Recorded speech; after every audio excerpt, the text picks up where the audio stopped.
Hi, welcome to our math. Today I'm doing a series of videos on exponents, and this video is specifically about solving numbers taken to an exponent.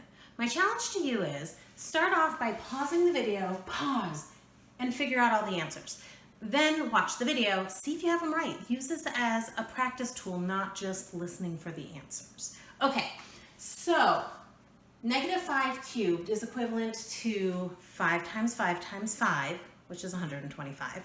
And then we have to figure out the sign. If the exponent is odd, the odd thing about an exponent is the answer is the same as the original base. The original base is negative, the answer is negative. Okay.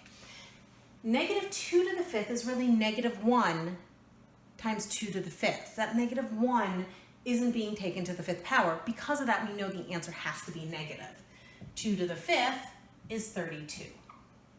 The same with this one. It's why both of these will stay negative. The 9 is being squared, but the negative isn't. That -1 isn't part of the square. You would need parentheses for that.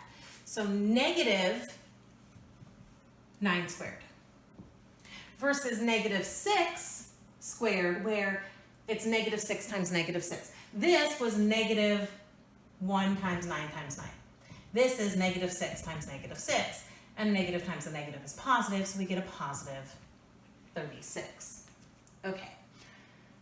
The next problem, -2 cubed, because it's odd, the sign stays the same, so that's a -8. -6 squared, we just did over here, is a positive 36. And -8 times 36 is a -288. All right.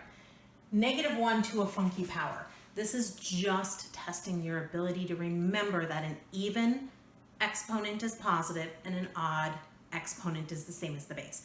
So -1 to a huge exponent, you just need to determine if it's even or odd.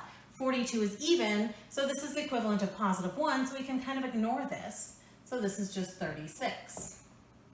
All right, 3 times -4 squared, that's 3 times positive 16, which is 48. That's probably the hardest factor pair to remember. I find remembering 3 times 16 is 48 and remembering that 3 times 16 is a factor pair for 48 is probably the biggest hurdle my students have when trying to figure out numbers and factors. Side note, this is a good one to remember. Okay, so back to what we were saying up here. -1 to an odd means you have a -1. -1 to an even means you have a +1, and anything times a +1 you can kind of ignore. Okay. -8 squared is 64.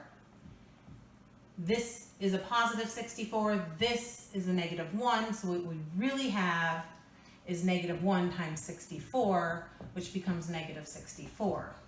Here we have a +1 times 64, which becomes a positive 64. I hope you got them all right if you paused and tried ahead of time. Hope you enjoyed this video. Please subscribe to my YouTube channel, like my Facebook page. I'll see you on the next video. Thanks.